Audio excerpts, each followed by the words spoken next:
Hi there, Crystal here with Driven Devos, talking about neurodivergent parenting. So if you're a mom of a neurodivergent child, chances are you have felt like a failure at some point. I know I have. Maybe it's the days when your child's behavior spirals out of control. Maybe it's when they can't seem to connect with others the way that you had hoped. Maybe it's the frustration of not knowing how to fix it, or the guilt of feeling like you're not doing enough. But I want to remind you of something important. You are not a failure. First, let's start with this truth. Your child is not a mistake. They are a unique individual, created with purpose, exactly as they are. And while their brain might work differently, it doesn't mean that they're less than or incapable of amazing things. And neither are you. Moms of neurodivergent children are often hit with unrealistic expectations, either from society, family, or ourselves. The world expects perfection, and when our children don't fit into those rigid boxes, we blame ourselves. But I want to challenge that narrative.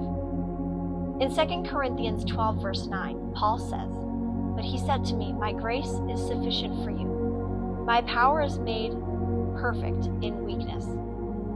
Therefore, I will boast all the more gladly of my weaknesses, so that the power of Christ may rest upon me.'" This passage doesn't just apply to our personal struggles. It applies to the struggles of our children too. God's grace is sufficient. His power is made perfect in the places where we feel weak, inadequate, or like we're not doing enough. And for you, Mama, those places of weakness are often the spaces where God can do his deepest work. Being a mom to a neurodivergent child doesn't mean you're failing. It means you're in a season of deep and difficult growth. It means you're learning to love your child for exactly who they are and to advocate for them in ways you never expected. It means you're becoming the best mom you can be for them, even when you feel drained, overwhelmed, and unsure. There will be hard days. There will be moments when you doubt yourself, question your decisions, or wonder if you're doing enough. But you are doing more than enough. Every time you advocate, every time you celebrate your child's uniqueness, every time you step into their world to understand them better, you are doing the work God has called you to.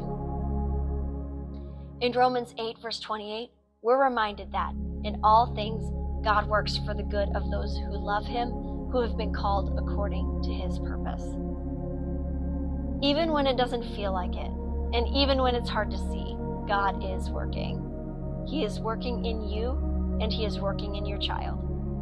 He is working through you right now, in the mess, in the struggle, and in the exhaustion. You are not a failure. You are exactly the mother your child needs, and God is with you, equipping you every step of the way.